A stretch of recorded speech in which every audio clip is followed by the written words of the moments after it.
Miguel Cole here with a new episode of NXT with MC and a little bit of CruiserWeight. Not because it's little, because there's only a little bit of CruiserWeight to cover. Okay, so NXT starts off with the Women's Championship contract signing. Bayley says Brooklyn TakeOver was a dream and Dallas TakeOver was a nightmare. That Asuka was her toughest opponent she ever faced. And she says, you know what? But I'm going to be the first to beat you, Asuka. And I'm going to be the first two-time NXT Women's Champion. Wow. And then Asuka says, I don't know what Asuka says. I didn't understand her accent. But she tried to shake Bayley's hand. And Bayley say, no way, Jose. And she walks out. And then she comes back in. And they go face to face. And then Asuka walks out. I was confused. And then we have the Authors of Pain with Paul Ellering versus Adrian Nails and Rob Rising. Now, the Authors of Pain, I didn't understand them either. They were speaking a lot of gibberish. They were like, I guess Paul Ellering understands gibberish. Well, you don't need to understand gibberish to know who won this match.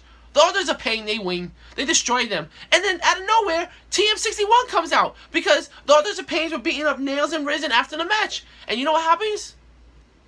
TM61 got their butts kicked. Of course they did. It's the Authors of Pain. They're monsters. And then after that, we have Nakamura backstage with Adriana. And Nakamura says, I'm not hard to find, Samoa Joe. And then something else. I didn't understand him. It was really confusing. Today's episode, I was confused about a lot of people talking. Then we have Andrade Cien Almas versus Angelo Dawkins. Now, Angelo Dawkins, he bases his character off of LeBron James. Really? Who bases their wrestling character off of LeBron James? Well, Andrade Cien Almas, he wins with the double knees in the corner and hits a DDT for the win. And then he's interrupted by Glorious. Bum, bum, bum, bum, bum, bum, bum, bum, victorious. The glorious one himself, Bobby Roode. And Bobby Roode says, congratulations, Almas. But not on the win. Congratulations on being in a match against me at NXT TakeOver. And then he says, I know you don't speak English that well. Oh, that's nice. That's not nice. That's mean, Bobby Roode. And then he says, 15,000 people at NXT TakeOver have paid to see me. No, I don't think that's true. I don't think that's true. I think at least 10 people, maybe 100, want to see Almas over you, Bobby Roode. Don't be so rude. Then we have Austin Aries backstage, and he says he wants a match at NXT TakeOver.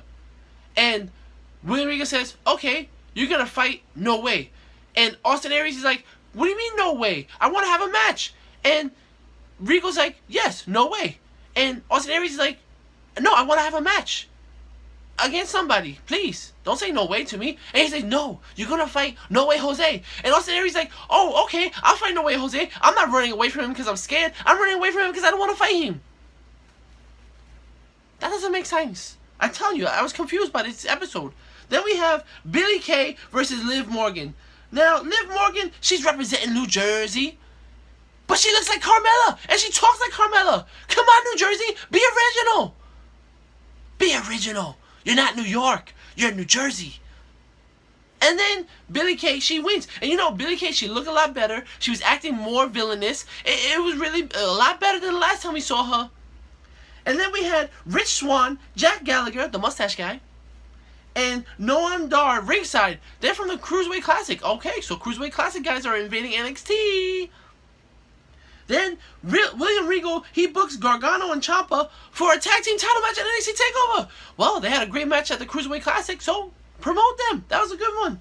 Okay, and then we see this Ember Moon promo. We saw the face. I'm 50% sure it's a woman. Miguel, yes, Mr. Rick.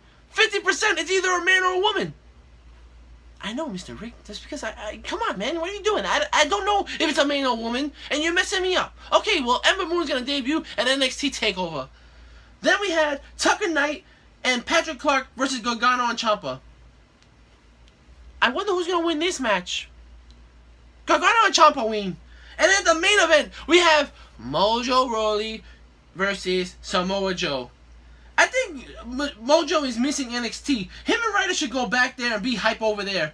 Well, Joe wins. I mean, come on. Joe choked Mojo after the match. You know, it was like, really? Mojo, did you really think you were going to win? So Joe chokes him out after the match, and Nakamura comes out, and Joe's going crazy, and security comes, and they hold back Samoa Joe. Like 10 guys were holding back Samoa Joe, and then Nakamura goes up to him and he says, "I took your nose." He took his nose. How can you take somebody's nose? I was like, oh my goodness, Nakamura, you're a monster. Well, we'll be back with the Cruiserweight Classic after these messages. It's a new day, yes it is. Bootios! Ooh, unicorn. Got me some bootios. I love me some bootios. Ah, yeah. Got me some.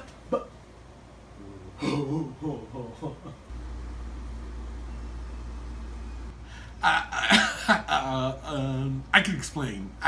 Wait. I knew it, Tony. I knew it. Oh, guys, Rick, Miguel, let me explain, okay? It's. They box. Music. Hey, Rick's here.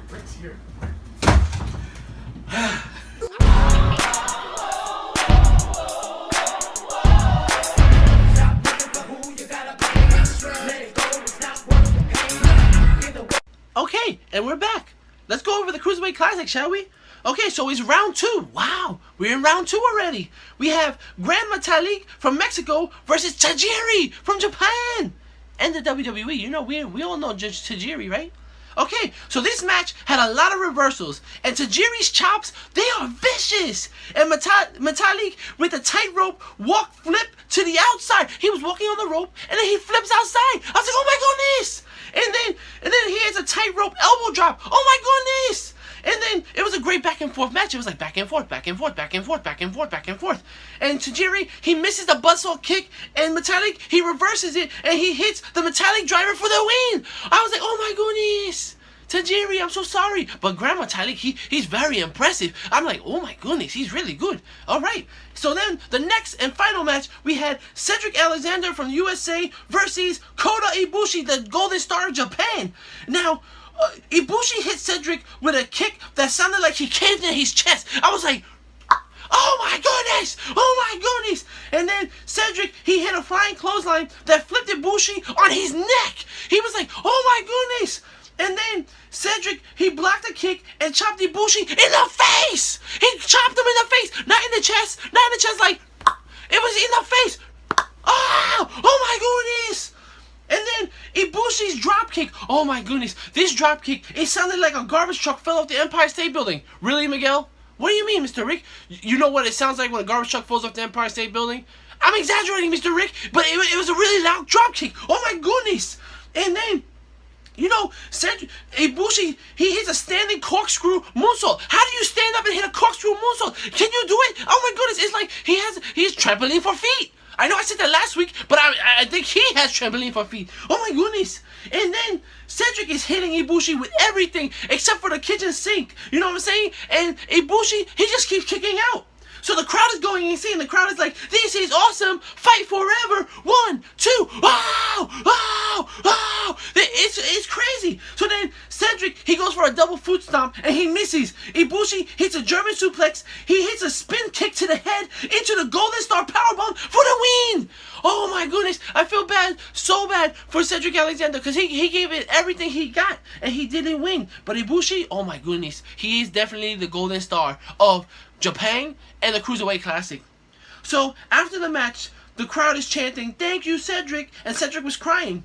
And then they started chanting, "Please sign Cedric." And then out of nowhere, Triple H comes out and he shakes his hand. He's like, "Okay, we're gonna sign him." So, oh my goodness, I'm really excited. You know, Cedric Alexander, you didn't win the tournament, but you won our hearts, and that's what matters. Cause now you're gonna be in the WWE. Oh my goodness. Well, that was it for the Cruiserweight Classic. But remember, check out the Wrestling POV podcast on iTunes, YouTube, and Podbean for free. Episode 29, we have a new tournament, the Tony Diaz 32-man fantasy tournament. It looks really interesting. I'm really excited about it. Check it out. Well, that's the end of NXT with MC and a little bit of Cruiserweight. Not because it's little, because there's only a little bit of Cruiserweight to cover. Adios!